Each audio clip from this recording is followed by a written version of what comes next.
लेवीय व्यवस्था अध्याय 26 आज्ञाकारिता में आशीष, अवज्ञा में चेतावनी।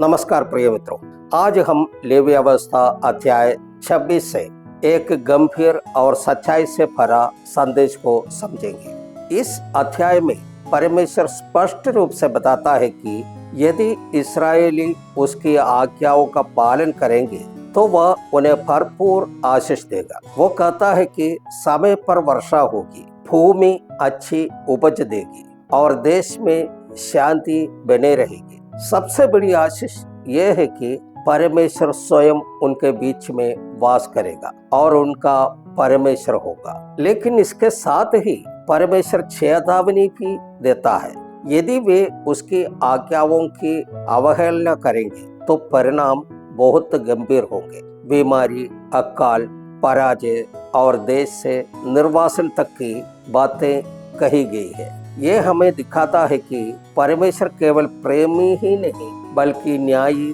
और पवित्र परमेश्वर भी है। फिर भी इस अध्याय में आशा की एक किरण है।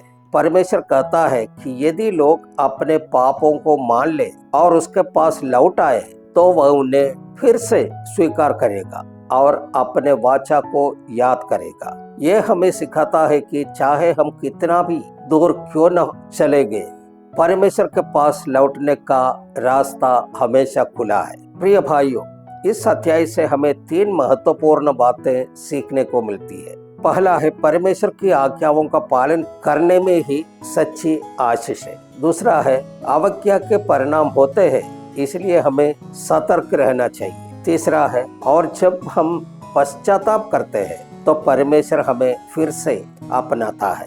आज हमें अपने जीवन की जांच करनी चाहिए। क्या हम परमेश्वर की राह पर चल रहे हैं? आइए हम एक छोटा सा प्रार्थना करें। हमारे प्रेमी पिता परमेश्वर, जब हम गिर जाए तो हमें पश्चाताप करने और आपके पास लौटने का हृदय दे। हमारे जीवन में आपकी आशीष और उपस्थिति बनी रहे। प्रार्थना यीशु के नाम से मांगते हैं, आमीन।